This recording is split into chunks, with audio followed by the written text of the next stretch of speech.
श्रीमद्भागवतम स्कंद प्रथम अध्याय नवम। भगवान कृष्ण की उपस्थिति में भीष्मदेव का देह त्याग। श्लोक संख्या 33। शब्दार्थ अनुवाद एवं तात्पर्य बाय डिवाइन ग्रेस एसी भक्ति वेदांत स्वामी श्री प्रभुपाद।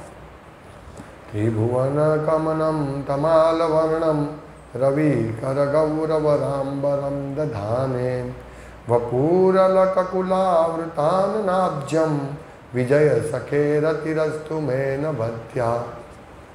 शब्दार्थ त्रिभुवन तीनों लोक, कमनम अभीष्ट, तमाल वर्णम तमाल वृक्ष जैसे नीले रंग वाले, रवि कर सूर्य की किरणों वाला, गौर सुनहरा रंग, वराम्बरम चमचमाता वस्त्र, दधाने पहने हुए, वपुः शरीर, अलककुल आवृत चंदन की रचना से आवृत, अनन अब्जम कमल के समान मुख, विजय सखे अर्जुन के मित्र में, रति ही अस्तु आसक्ति हो, मैं मेरी, अनवद्या फल की इच्छा से रहित, निष्काम। अनुवाद। श्री कृष्ण अर्जुन के घनिष्ठ मित्र हैं। वे इस धरा पर अपने दिव्य शरीर सहित प्रकट हुए हैं जो तमाल वृक्ष सदृश नीले रंग का है। उनका शरीर तीनों लोक उच्च मध्यम तथा अधोलोक में हर एक को आकृष्ट करने वाला है। उनका चमचमाता पीताम्बर तथा चंदन चर्चित मुख कमल मेरे आकर्षण का विषय बने और मैं किसी प्रकार के फल की इच्छा न करूं। तात्पर्य। जब श्री कृष्ण स्वेच्छा से इस धरा पर प्रकट होते हैं तो वे अपनी अंतरंग शक्ति के माध्यम से ऐसा करते हैं। उनके दिव्य शरीर के आकर्षक अंगों को देखने की इच्छा तीनों लोकों अर्थात ग्रह मंडल के उच्चस्थ, मध्यस्थ तथा अधोलोकों में होती है। ब्रह्मांड भर में कहीं भी भगवान कृष्ण जैसे सुंदर आकृति के शरीर वाला कोई नहीं है। अतएव उनके दिव्य शरीर को भौतिक रूप से निर्मित किसी वस्तु से कुछ लेना देना नहीं है। अर्जुन को यहाँ विजेता कहा गया है और कृष्ण को उनके घनिष्ठ मित्र। कुरुक्षेत्र के युद्ध के बाद शरशैया पर लेटे भीष्मदेव भगवान कृष्ण की वेशभूषा का स्मरण कर रहे हैं जिसे वे अर्जुन के सारथी रूप में धारण किए हुए थे। जब अर्जुन तथा भीष्म के मध्य युद्ध चल रहा था तो भीष्म का ध्यान कृष्ण की चमचमाती वेशभूषा की ओर आकर्षित हुआ था और इस तरह वे अप्रत्यक्ष रूप में अपने तथाकथित शत्रु अर्जुन की प्रशंसा कृष्ण को अपने मित्र रूप में प्राप्त करने के लिए कर रहे थे। अर्जुन सदा ही विजेता रहा क्योंकि भगवान उसके सखा थे। भीष्मदेव इस अवसर का लाभ भगवान को विजयी सके अर्जुन के मित्र संबोधित करके उठाते हैं क्योंकि जब भगवान को उनके भक्तों के साथ जोड़कर पुकारा जाता है तो वे अतीव प्रसन्न होते हैं क्योंकि भक्तगण उनसे विभिन्न दिव्य रसों से बंधे हुए होते हैं। जब कृष्ण अर्जुन के सारथी थे तो सूर्य की किरणें भगवान के वस्त्रों पर पड़कर चमक रही थीं और ऐसी किरणों के परावर्तन से उत्पन्न सुंदर रंग भीष्मदेव से भुलाए भी नहीं भूल रहा था। योद्धा के रूप में वे वीर रस में कृष्ण से अपने संबंध का आस्वाद कर रहे थे। विभिन्न रसों में किसी भी रस में भगवान के साथ दिव्य संबंध होने पर भक्त सर्वाधिक आनंद प्राप्त करते हैं। अल्पज्ञ संसारी लोग जो भगवान के दिव्य रूप में अपने को संबंधित दिखाना चाहते हैं वे सीधे ही ब्रज धाम की गोपियों का अनुसरण करते हुए माधुर्य रस का दिखावा करते हैं। भगवान के साथ ऐसा हल्का प्रेम संबंध संसारी व्यक्ति की कुत्सित भावना का द्योतक है क्योंकि जिसने भगवान के साथ माधुर्य रस का आनंद उठा लिया है वह संसारी श्रृंगार रस में लिप्त नहीं होता क्योंकि इसकी भर्त्सना संसारी नीति शास्त्र ने भी की है। भगवान के साथ आत्मविशेष का नित्य संबंध क्रमानुसार विकसित होता है। परमेश्वर के साथ जीव का सही संबंध 5 प्रमुख रसों में से किसी एक में हो सकता है और असली भक्त के लिए इससे कोई अंतर नहीं पड़ता। भीष्मदेव इसके जीते जागते उदाहरण है। तो हमें ध्यान देखकर यह समझना है कि वे महान सेनानायक भगवान से किस प्रकार दिव्य रूप से जुड़े हुए हैं। श्रील प्रभुपाद बहुत अच्छा हमें शिक्षण दे इस प्रार्थना से, बहुत अच्छी तरह भगवान में हम किस प्रकार से आकृष्ट हो। बहुत सुंदर एक एक सेंटेंस को प्रभुपाद समझा रहे हैं कि भगवान का रूप इतना, कृष्ण नाम ही इसका अर्थ ही है सर्वाकर्षक। कृष्ण नाम का अर्थ सर्वाकर्षक है। तो हम कृष्ण बोलते हैं सर्वाकर्षक, हाँ ठीक है, लेकिन ये हम थियरिकल सिद्धांत के रूप से समझते कि भगवान सर्वाकर्षक है। लेकिन यहाँ ये श्लोक के तात्पर्य और श्लोक के साथ अगर हम ये करें तो हम प्रैक्टिकल देख सकते हैं कि वास्तव में भगवान सर्वाकर्षक है। क्योंकि हम देखते हैं इस जगत में कोई व्यक्ति धनी होता है तो हम सब आकृष्ट होते हैं, ओ धनी है, बहुत धनी है। यशवान होता है कोई जिसका यश फैला हुआ है, हाँ? तो यश, तो हम आकृष्ट होते हैं, ये अच्छा है, हम ये आदमी को मिलने जैसे।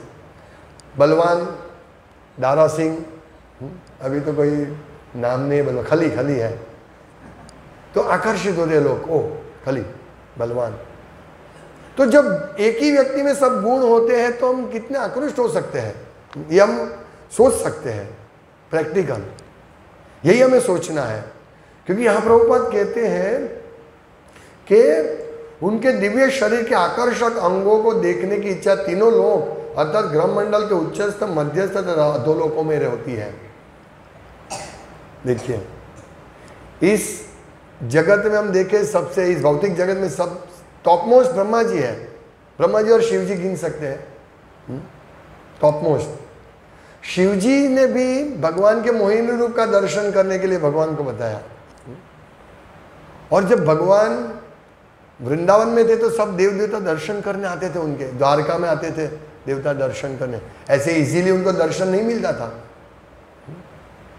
एक फेमस भगवान की लीला है, जब ब्रह्मा जी द्वारका आते हैं, भगवान का दर्शन कुछ इस ब्रह्मांड के बारे में और भगवान का दर्शन करने के लिए, तो द्वारपाल को बोलते हैं मुझे कृष्ण का दर्शन करने हैं। ठीक है, मैं पूछ के आता हूँ। द्वारपाल जाते हैं, भगवान को पूछते हैं, भगवान बोलते हैं कौन से ब्रह्मा है, उनको अंदर भेजो। तो वो आए, पूछे कि आप कौन से ब्रह्मा हो, आप आइए अंदर। तो जब ब्रह्मा जी गए अंदर तो कृष्ण का दर्शन किया और प्रणाम किया और पूछा कि आपने ऐसा पूछा कि कौन से ब्रह्मा है, तो क्या और भी ब्रह्मा है?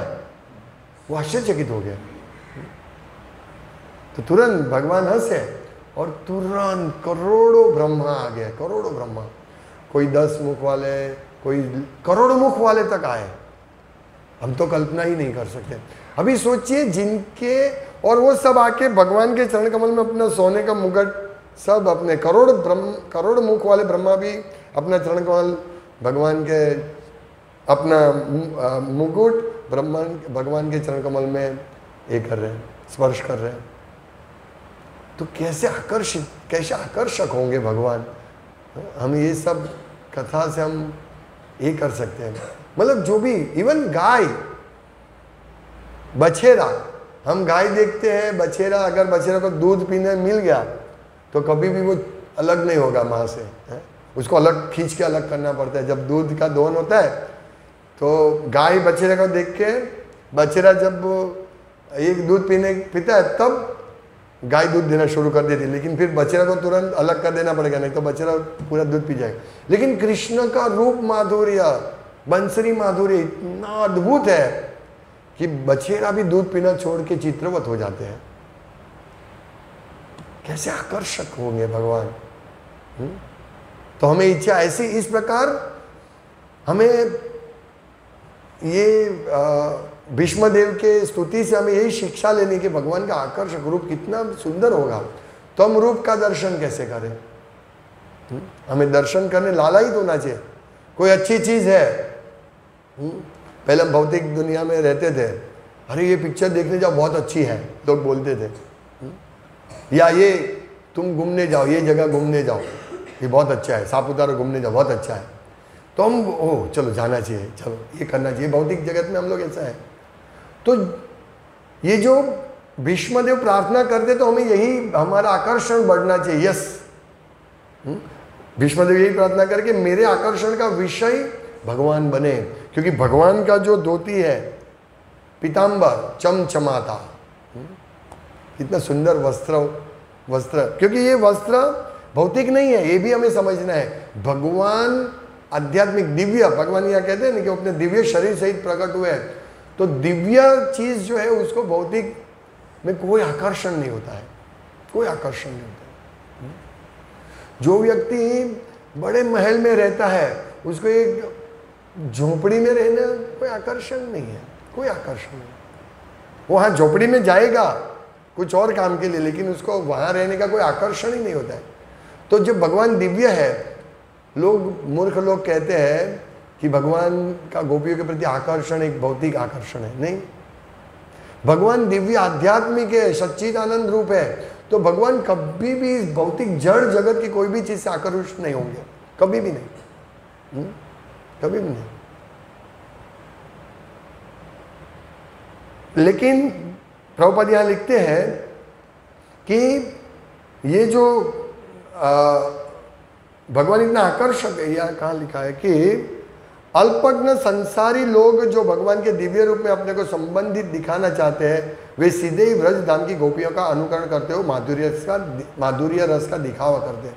यानी भगवान कृष्ण का गोपियों के साथ जो संबंध है वो जाने बिना संसारी लोग को ऐसा लगता है कि ये तो ये दो लड़के लड़की है और एक दूसरे के साथ इंद्रिय तृप्ति कर रहे हैं।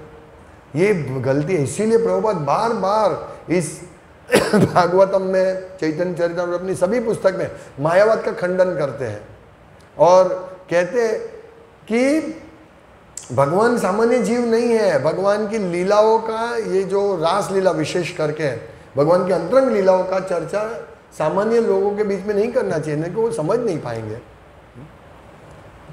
कि समझ नहीं पाएंगे कि नहीं तो उनका आकर्षण कृष्ण के प्रति आएगा, लेकिन किस भौतिक आकर्षण होगा उनका। कृष्ण इतने अद्भुत है, दिव्य गुण वाले हैं, वो आकर्षण नहीं होगा। वो सोचते हैं ये तो बहुत अच्छा है, कृष्ण गोपियों के साथ, दूसरे की पत्नी के साथ लीला कर रहे हैं, मैं भी कर सकता हूँ।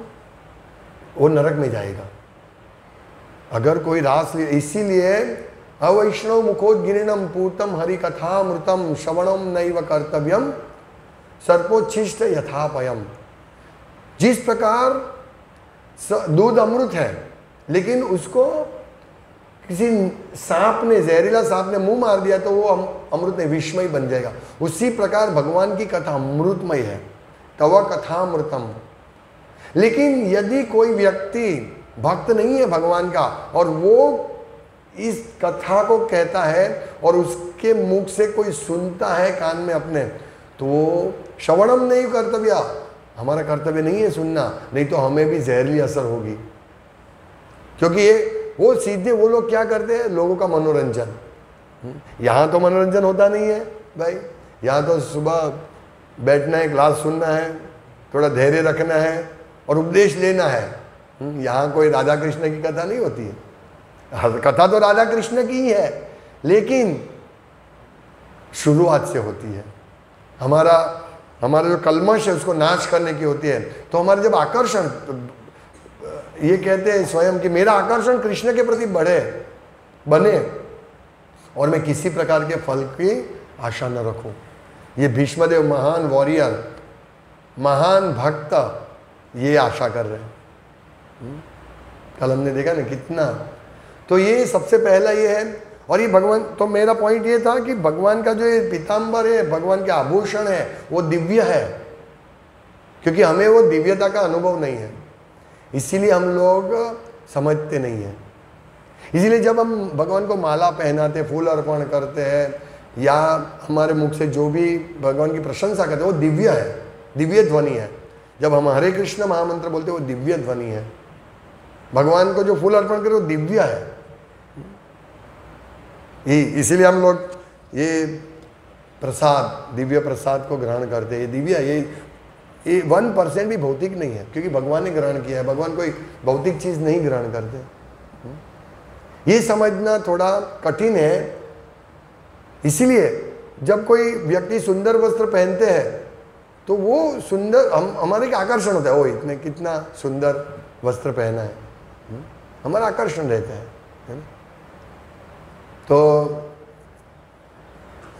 तुरंत हमारा स्मरण होना चाहिए कि भगवान का भी वस्त्र इतने सुंदर होंगे है, लेकिन अभी हमारा रियलाइजेशन नहीं। इसीलिए हम लोग भगवान के मंदिर में भगवान श्री विग्रह को सुंदर सुंदर वस्त्र पहनाते। हम यहाँ भी आते हैं, भगवान की यही प्रशंसा करते हैं कि ये रूप हमारे सामने प्रकट हो। अगर हमें अनुभव, हम लोग भगवत गीता पढ़ते हैं, प्रभुपाद के अंडर में भक्ति करते हैं, इसीलिए हमें थोड़ा अंदाज है, तो हम विग्रह का, फोटो विग्रह का सेवा करते हैं। लेकिन हमें वही कि हम भगवान के साथ बात कर रहे हैं और भगवान हमें सुन रहे हैं, ये रियलाइजेशन हमारा होना चाहिए। ऐसा नहीं है कि भगवान भीष्म देव के सामने उपस्थित है तो हमारे सामने उपस्थित नहीं।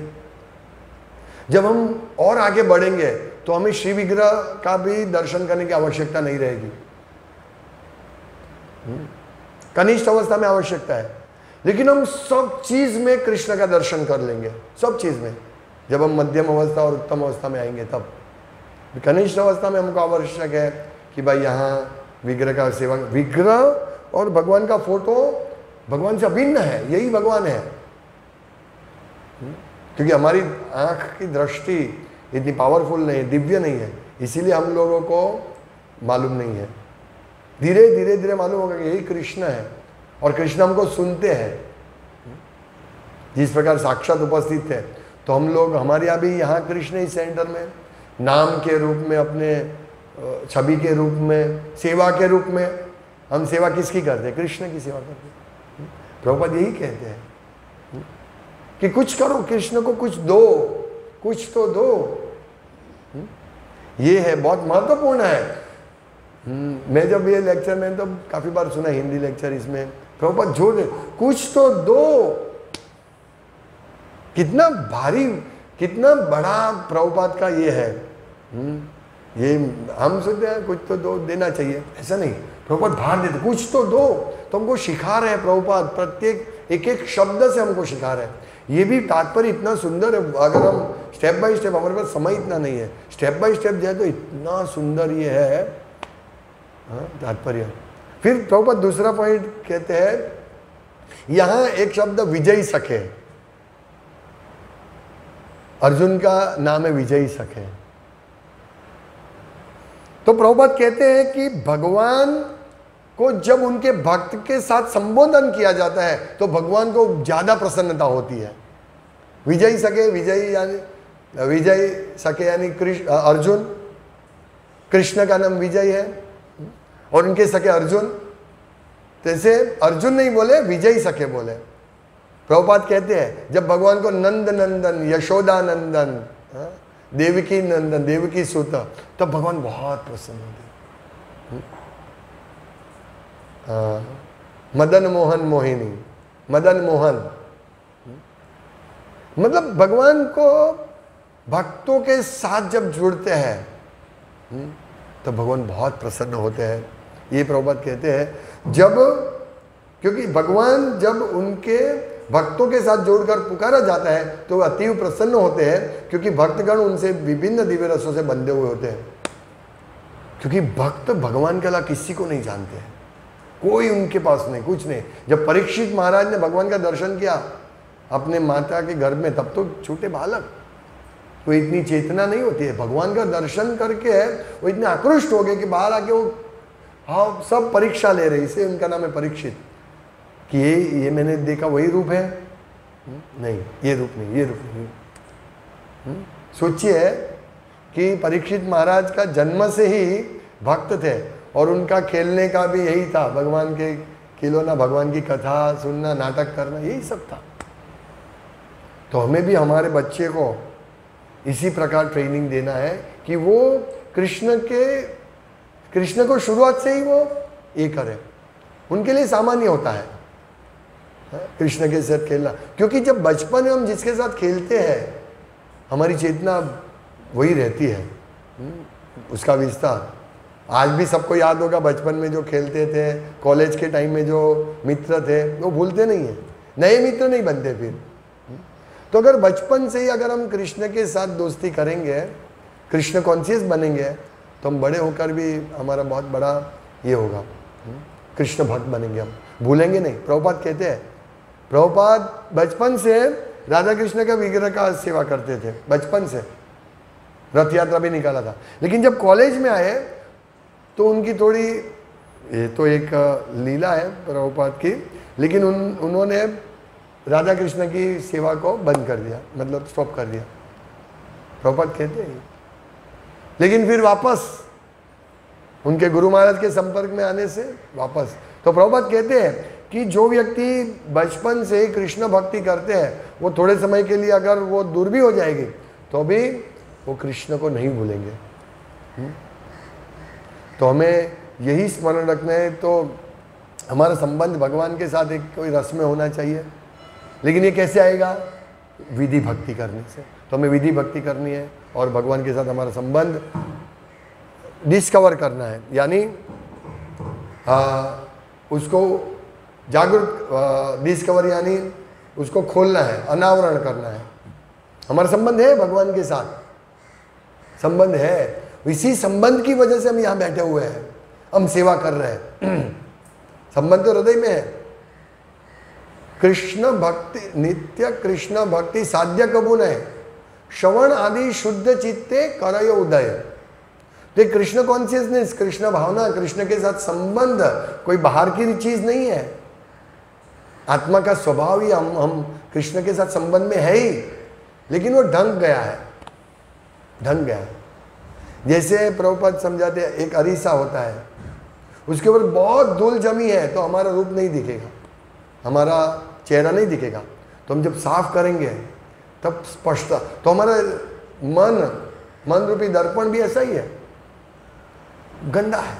इसीलिए कृष्ण का हमारा मूल स्वभाव, कृष्ण के साथ संबंध हमको मालूम नहीं है।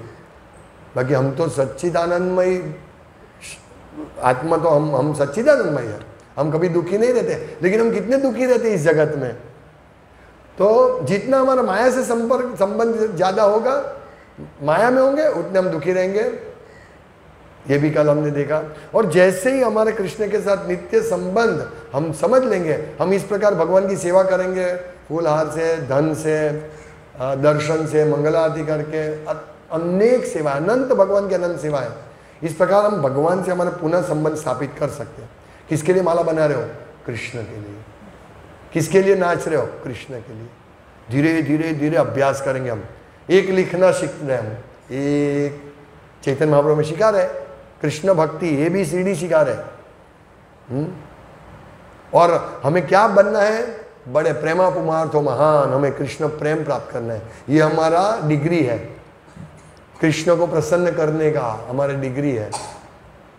हम अभी कौन सी प्रथम कक्षा में, प्राथमिक कक्षा में पढ़ रहे हैं, लेकिन डिग्री वो मिलेगी हमको। हम यहाँ सीख रहे हैं कि इस प्रकार भगवान की सेवा करना, और समय नहीं है, समय नहीं है। ऐसे धीरे धीरे हम करेंगे, नाटक थोड़ा करेंगे, बहुत काम है उधर हमको, वहाँ काम है, उधर काम है, इधर काम है। पर जैसे जैसे जैसे थोड़ा थोड़ा सेवा करेंगे तो भगवान आकर्षक, हाँ कृष्ण है तो आकर्षण लेंगे। थोड़ा सा सेवा किया, अभी ज़्यादा, अभी ज़्यादा, और ज़्यादा, और ज़्यादा, और ज़्यादा। फिर एक दिन ऐसा होगा कि हम कृष्ण की सेवा नहीं छोड़ सकेंगे। कितना भी हमारा काम होगा, हम वो काम में भी कृष्ण की सेवा नहीं छोड़ेंगे। अभी हम लोग कृष्ण को भूल जाते, धीरे धीरे धीरे करके फिर मन को टोकना पड़ता है, जूता मारना पड़ता है, झाड़ू मारना पड़ता है, तब जाके थोड़ा मन सेवा करने में लगता है। करता हूँ, करता हूँ, करता हूँ, करता हूँ। तो 24 घंटे में से 4 घंटा सेवा करते, 4 मिनट सेवा करते, धीरे धीरे धीरे धीरे करके बढ़ रहा है। भक्त पहले शुरुआत में 1 माला करता है, ओहो हो, 1 माला कर रहा हूँ, फिर 2 माला करते हैं। ऐसे तो धीरे धीरे धीरे करेंगे। हम लोग नए नए थे, बॉम्बे गए थे, तो बॉम्बे में वहाँ जो नए दिखते उनको माला करवाते हैं। तो मैं गया तो बोला आप भी माला कीजिए। हाँ, मेरा 16 माला हो गया। मतलब मेरा इतना सेवा था, मैंने कर दिया, अभी और नहीं। ऐसा चेतना रहता है शुरुआत में, फिर धीरे धीरे धीरे हमारी चेतना बढ़ती है। 1 माला से 2 माला, 4 माला, 16 माला, फिर 1 श्लोक पढ़ते हैं हम, फिर 10 श्लोक पढ़ते हैं, फिर 1 घंटा पढ़ते हैं, 2 घंटा पढ़ते हैं। इस प्रकार हम कृष्ण आकर्षक है, इसलिए हम धीरे धीरे आकर्षित हो जाएंगे उसमें। और हमारा संबंध ये 5 रसों में से एक रसों में है। 5 रस आप सबको मालूम होंगे। दास्य, शांत रस, दास्य रस, वात्सल्य रस, सख्य रस, वात्सल्य रस और माधुर्य रस। अगर हम प्रयास करेंगे तो हमारे पास, हालांकि ये 5 रस में कोई डिफरेंस नहीं है। यहाँ प्रभुपाद लिखते हैं कि असली भक्त के लिए इससे कोई अंतर नहीं पड़ता कि वो कौन से प्रमुख रस, 5 प्रमुख रस में है, कोई फर्क नहीं। कोई भगवान का मित्र है। हाँ, एक दृष्टि से देखा जाए तो माधुर्य रस सर्वोच्च रस है, लेकिन वात्सल्य रस में यशोदा मैया को ऐसा नहीं लगता कि माधुर्य रस बढ़कर है, नहीं। हाँ, उनको उनकी पड़ी नहीं है, ये हमें समझना है। तो हम ऐसा नहीं ये नीचा रस है, भगवान का दास होना ये नीचा रस है, हम तो भगवान की गोपी बनेंगे, ये सर्वोच्च रस है, ऐसा नहीं। पर एक बात है कि जो प्रभुपाद की शिक्षा ऐसी है कि अगर हम प्रभुपाद की शिक्षा के अनुसार चलेंगे तो हम भगवान के साथ माधुर्य रस में स्थित हो सकते हैं, ये समझिए। लेकिन प्रभुपाद से पहले, चैतन्य महाप्रभु से पहले ये रस का आदान प्रदान भगवान के साथ होता है, वो किसी को मालूम नहीं था। तो ये सब है। या प्रभुपाद कहते हैं कि परमेश्वर के साथ जीव का सही संबंध 5 प्रमुख रसों में से किसी एक में हो सकता है। तो हमारा भी संबंध है, हम टूटे हुए नहीं है भगवान से, कभी भी हमारा संपर्क भगवान से टूटा हुआ नहीं है, लेकिन टेम्पररी हमारे ऐसा संबंध है। लेकिन देखिए, ये जो भूतवा प्रलयते है, ये जो भौतिक जगत का बारंबार सर्जन होना, विनाश होना, ये चलता रहता है। हम कितने खरबों हजारों कल्पों से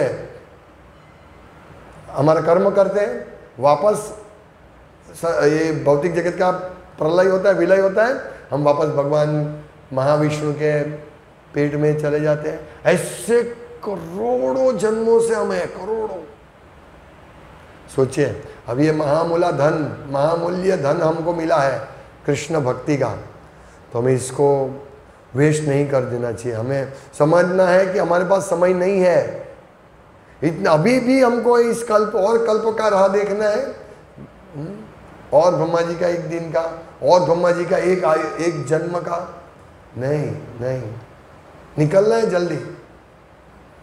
और ये मौका है, ये मौका है। प्रभुपाद ने हमको किनारा पर लाकर खड़ा कर दिया है।